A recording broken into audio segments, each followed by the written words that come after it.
Hola, Ble. Buenas. ¿Qué tal? ¿Qué tal la semana?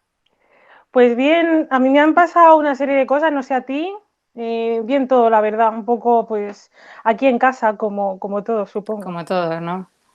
Pues sí, sí, yo, bueno, no está siendo la mejor racha, ya lo sabes, pero bien, bien. Sí que es verdad que el otro día estaba de voluntaria en la obra social, donde ya sabes que trabajo, bueno, colaboro, y me pasó una cosa que dije, necesito contárselo a Ble porque quizá me pueda ayudar. Resulta que llegó una señora y venía a recoger los alimentos y empezó a llorar. La gente que estaba conmigo alrededor y demás, no entendíamos mucho la situación, tampoco sabíamos qué decir, hasta que ella fue ella misma quien empezó a hablar. Resulta que recientemente había fallecido su suegro por el COVID y, y lo estaba pasando fatal. Entonces, claro, nos quedamos todos los que estábamos allí un poco bloqueados. Sí, me imagino que no sabíais muy bien qué hacer. Sí, era una situación un poco delicada, porque claro, ¿qué le dicen, no? Además, ni siquiera la conocíamos, o sea, es una usuaria. Entonces, ella empezó a llorar, a decir que nos preguntó si conocíamos a alguien cercano que había fallecido por el virus. Le dijimos que no, dijo, pues es que es muy duro, no os imagináis lo que es esto, no sé cómo afrontarlo, está siendo dificilísimo.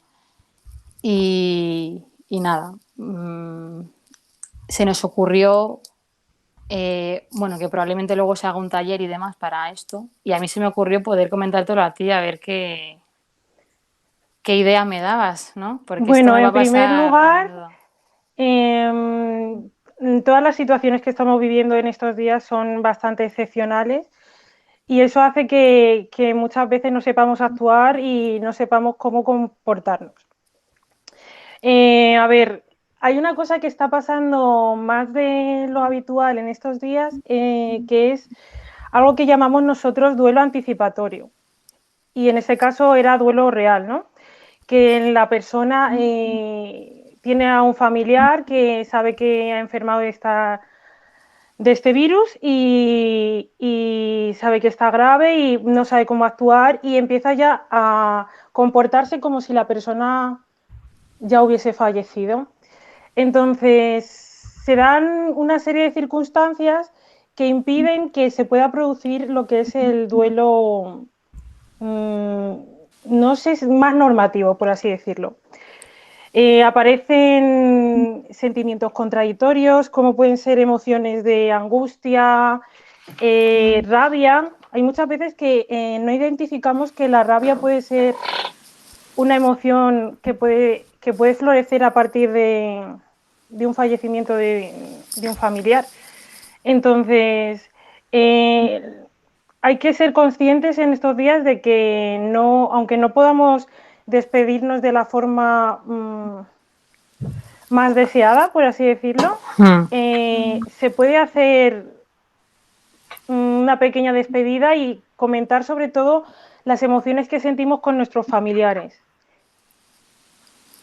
O sea, que hablar, o sea, es mejor hablar que mantenerse, digamos, como intentando de alguna manera olvidar esa situación, ¿no?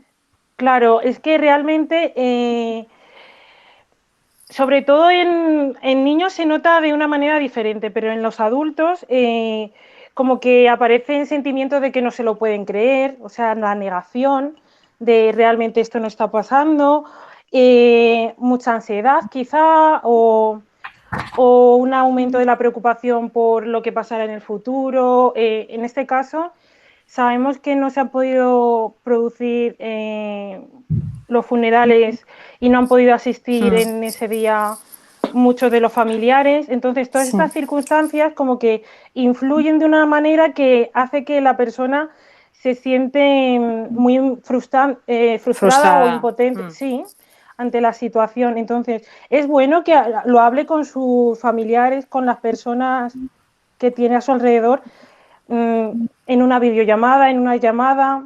Es muy importante que aunque no estemos juntos en el mismo espacio, se pueda dedicar un momento a acompañar nuestras emociones, nuestros sentimientos y el honrar a esa persona, por ejemplo. Hay que estar Tam- pendiente de que no se aíslen. Hay muchas personas que tras fallecer un familiar se aíslan y Ujú, eso es casi es mm. lo peor que puede suceder porque entras ya en un bucle de aislarte, de descuidarte, de... Entonces como que es como ya como una pescadilla que se muerde la cola. Sí, sí, lo de aislarse es lo más común, de hecho. Yo creo que mucha gente piensa que aislándose, como al final dicen que el tiempo lo cura todo, ¿no? Dice, pues me tiro unos días aquí sin saber nada de nadie y al final se me pasará. Pero claro, de alguna manera la negación, sobre todo, digo yo que sí que es peor al final. En este caso me comentabas entonces sobre cómo superarlo uno mismo, pero en el caso de que sea un familiar, o sea, una persona cercana quien pierda a un ser querido, ¿de qué ¿Cómo manera, reaccionar nosotros? sí, de qué manera podemos ayudarla? Hay muchas veces que, pues como comentabas, que intentamos buscar una palabra de apoyo, de consuelo para esas personas, pero hay muchas veces que no nos damos cuenta que únicamente las personas necesitan ser escuchadas y de una forma activa. Hay veces que decimos, sí, hay que hacer escucha activa, pero la escucha activa tiene varios componentes que hay veces que no prestamos atención, por así decirlo. Y es que para hacer una escucha activa nos tenemos que centrar en la persona. Hay muchas veces que estamos escuchando a alguien, pero a la vez se mezclan con nuestros pensamientos, con nuestras creencias, con nuestros prejuicios. Y entonces, en la escucha activa forma parte de un proceso más difícil de lo que parece, en el cual silenciamos todo lo que nosotros o viene de nosotros y nos centramos en la persona. Quizás tú creas que a lo mejor esa mujer no le diste consuelo, pero a lo mejor solo necesitaba ser Escuchar, o sea, escuchada ser escuchada. y comprendida. No siempre necesita que nosotros le demos, a lo mejor hay veces que solo quiere recibir un apoyo, un consuelo, pero Sí, desahogarse de alguna sí, manera, sí, ¿no? sí. Sí, yo creo que muchas personas tendemos a pensar que esa no es la clave, ¿no? Sino que nos esforzamos por darle esa palabra de aliento, esa palabra de consuelo, que a veces no sale y por tanto a mí, por ejemplo, es algo que me frustra muchísimo. O sea, a mí saber que alguien lo está pasando mal y sobre todo si es por la pérdida de un ser querido y no poder, o sea, no saber qué decirle, a mí es que me deja fatal, la verdad, Bueno, pues espero que te deje más tranquila el hecho de que de sepas que a lo saber. mejor esa persona no busca de ti que le digas nada, únicamente necesita que le acompañes. De Pues hecho, sí. como me comentabas, esa mujer estaba llorando y una de las cosas que muchas veces no nos permitimos como sufrir es el llanto. O sea, el llanto, hay estudios que dicen que en el llanto se liberan diferentes hormonas del estrés. Entonces, cuando una persona está sometida a mucho estrés, el organismo llega a un momento que no sabe cómo procesarlo y tiene que liberarlo. Y pueden salir pues con conductas que no son adecuadas o con el llanto. Y en el llanto uno se siente hasta más relajado y muchas veces que lloramos y, ay, pues ya me he quedado a gusto. Pues el llanto es como una forma sanadora de procesar esa muerte del familiar o de un ser querido. Sí, sí, justo esto del llanto es verdad que mucha gente dice, no voy a llorar, no voy a llorar, me niego a llorar y yo, que soy precisamente llorona, digo, Jolín, es verdad, en plan, o sea, no sabía que encima Pues sí, sí, es biológicamente pasaba curioso eso, pero que, que yo pienso que hay que llorar. sí, es que es curioso que hay muchos estudios que hablan de que en el llanto se liberan diferentes hormonas del estrés y eso tiene un efecto liberador y sobre nosotros. Así que le podemos Curioso, animar a pero la sí. gente que llore, que llorar es sano. Sí, o sea, es que dentro del proceso del duelo también hay que identificar que cada persona es diferente y sí que es verdad que hay muchos síntomas que son más parecidos entre nosotros, pero cada persona tiene su manera de afrontar la pérdida, hay muchas personas que se enfadan, se llenan de ira y la ira es la que hace que no nos hundamos en la tristeza. O hay otras personas que están en la negación de no se lo pueden creer. Hay estudios, de hecho, y yo particularmente lo he vivido por otra circunstancia en mi vida, que después de fallecer una persona llegas a verla, llegas hasta verla. Que hay muchas personas que ya empiezan a pensar que, ay, me estoy volviendo loco, pues es que el cerebro es muy misterioso y hay algunas personas que llegamos a ver o a alguien parecido a la persona que hemos perdido. Sí, yo también, hablando personalmente, que también he perdido recientemente a un ser muy, muy querido, no he llegado a verla, pero sí que a través de los sueños la veo mucho. Y también es complicado porque mucha gente dice, jolín, qué bien verlo en los sueños porque de alguna manera lo recuerdas, pero es que son sueños muy extraños que me hacen despertarme por las noches de golpe y, y pensar, ¿por qué estoy soñando esto? O sea, evidentemente alguna razón tendrás, ¿no? Pero me deja un malestar en el cuerpo muy grande. Bueno, es que también cuando vives estas situaciones, como que tienes que volver a sufrir una readaptación en tu vida. Entonces, pues a lo mejor, esto ya es mi opinión personal, a lo mejor tu cuerpo o tu cerebro está procesando la pérdida, viéndola, en lugar de dejarla de verla de forma drástica, poquito a poco ir despidiéndote a través Sí, de de los diferentes sueños, ¿no? situaciones. De los niños no hemos hablado todavía, pero los niños, que yo creo que es algo importante, que hay Sí, muchas veces que ante un fallecimiento, mmm, tanto los padres o las personas encargadas deciden no decir la situación, no decir la verdad de que ha fallecido la un persona. Y familiar. eso es algo muy peligroso porque, aunque no lo creamos, los niños se enteran de todo. Entonces, algo importante a a tener en cuenta es que en la medida en la que el niño pueda comprender, hay que decir la verdad porque realmente la persona ha fallecido y nunca más va a volver.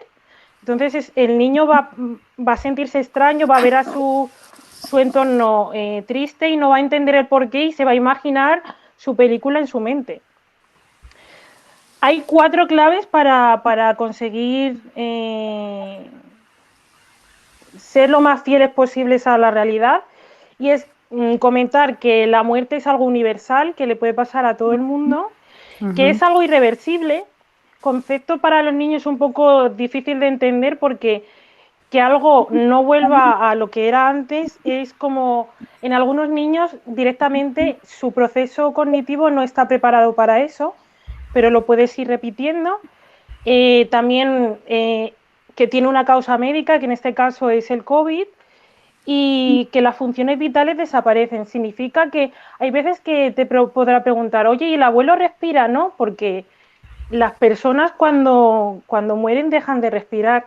Entonces los niños son muy curiosos y siento que si una persona aprende a expresar su emoción de la manera más adecuada, los niños también van a aprender de los referentes. Sí, que si ven que sus padres familiares lo llevan relativamente bien, a ellos les hará Por bien. ejemplo, si ven que sus padres son capaces de expresar, oye, echo de menos a la abuela, le quería mucho, o me siento triste, hoy estoy llorando porque la... Entonces ellos van Ujú. a validar y darse cuenta que es importante el expresar las emociones y a su vez van a darse cuenta de que también pueden validar las emociones de otros. Sí, pues mirable, eso es un dato muy importante, porque yo creo que muchos padres, y digo padres porque yo creo que son los principales, intentan ocultar a los hijos Hmm. para evitar el dolor. Yo creo que es algo súper frecuente. Sí, es más frecuente Ujú. de lo que yo creía porque yo lo viví en experiencia en las prácticas externas cuando estaba con pacientes niños que realmente el daño es peor cuando no saben lo que sucede y encima le mentimos diciendo que no ha pasado nada o no ha fallecido o ocultamos la realidad. También he leído que hay técnicas así diferentes. Bueno, tú me comentabas, volviendo al tema de esta forma antinatural de despedida de los seres Ah, queridos, vale. leía que hay ejemplos como, por ejemplo, o sea, hay situaciones, te quiero decir, que se pueden hacer, hay cosas tipo escribir una carta. Sí, De hecho, una amiga mía precisamente fue la que me lo recomendó. Me dijo, escribe una carta y cuando ya se acabe esto del confinamiento, dices, vas a un sitio, lo que sea, lo típico, que la quemas, sí, o yo qué sé, o algo así, eh, hazlo porque te digo yo que te vendrá bien. No lo he hecho, por eso no lo he hecho porque me ha dado miedo hacerlo. Me ha dado miedo por lo que pueda sentir en ese momento y a veces yo sí que soy un poco de ocultar los sentimientos, de alguna manera es para protegerme, ¿no? No lo he hecho, pero sí que le he estado dando vueltas y he dicho, puede que sí que sea una buena técnica, no lo sé. Pues una de las cosas que se está recomendando es justo eso. Hay muchos familiares que, como sabemos por las noticias, que han fallecido sus familiares en los hospitales solos o llevaban muchísimo tiempo sin verles y no han podido ni despedirse. Y eso Mm, es algo que realmente al final acaba pesando en la persona. La despedida yo creo que es un proceso muy importante dentro del duelo porque te ayuda a que tu duelo sea lo más adaptativo posible y el escribir una carta o hacer algún homenaje o preparar alguna despedida en familia o de forma personal, yo creo que es algo importante. También, si tú ahora mismo no te sientes preparada para hacer la carta, es que a lo mejor no estás preparada y a lo mejor dentro de una semana o dentro de un mes, si eres capaz de hacer esa carta y despedirte de tu familiar. Entonces, yo creo que algo importante que deben tener en cuenta las familias que han perdido seres queridos en estos días es que una vez eh, se pueda salir ya a la calle y se normalice un poquito más la vida, de una manera u otra deberían de realizar ese rito que hubiesen hecho o esa forma de despedirse que mm. hubiesen hecho en unas condiciones normales. Hay algunas personas que han pensado en hacer una comida, estar todos juntos recordando a ese familiar o para las personas creyentes una misa. Mm. Entonces yo creo que ese momento, de una manera u otra, sí que es necesario que esté presente porque es como una manera de cerrar el capítulo, aunque Eso nunca se va a es. cerrar porque la persona Va a es estar una persona siempre con que, nosotros. claro, entonces eso es algo que ayuda a afrontar un duelo lo más adaptativo posible. Sí. Pues muchísimas gracias, Ple. Gracias a Mm, ti. Me quedo más Ya no le vas a dar vueltas de, ay, es que no le he escrito tranquila, bien. digamos. Bueno, Sí. No, intentaré no darle buenas vueltas. vale. ¿Nos Bueno, veremos hablando de otro tema o se queda en sí, este sí, sí, tema sí, tan... sí. ¿Sí? No, no, no vamos a quedar en esto del duelo solo, vamos a hablar de otras cosas pronto. ¿Vale? Perfecto. Venga. Adiós. Adiós.